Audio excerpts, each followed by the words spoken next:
দণ্ডবোধ প্রণাম মহারাজ।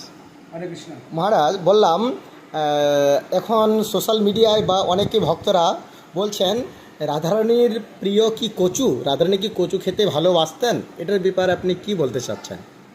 প্রথম কথা হচ্ছে, ভগবানের সেবায় সব কিছু দেওয়া যায়, তবে শ্রীমতী রাধা ঠাকুরানী তিনি আবির্ভূত হয়েছেন ব্রজধামে, যেখানে শ্রীরাম বৃন্দাবন, সেখানে শুধু খালি গাভী, নন্দ মহারাজের নবলক্ষ ধেনু, আর তার থেকে দ্বিগুণ বেশি বিশুভানু রাজা।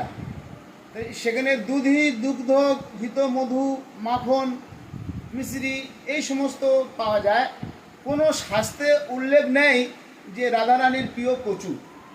এখানে একটা এটা মন গড়া কথা, আপনারা যে কোনো জিনিস রাধারানীকে ভোগ দিতে পারেন, তবে উল্লেখযোগ্য বোঝাতে হচ্ছে কড়ি, সেখানে মাঠা, ক্ষীর, দধি, পরমান্ন সবচেয়ে প্রিয়।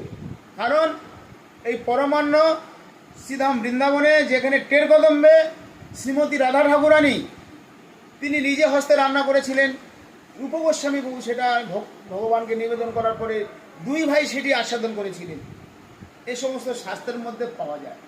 যেগুলো শাস্ত্রের মধ্যে বর্ণনা করা নাই, তার কোনো উল্লেখই নাই, সেই প্রসঙ্গে কি বলা যায়? তবে ভগবানের যেগুলো সাত্বিক আহার, যেগুলো জিনিস আমাদের ভোগ দেওয়া, সেগুলো দেওয়া যেতে পারে।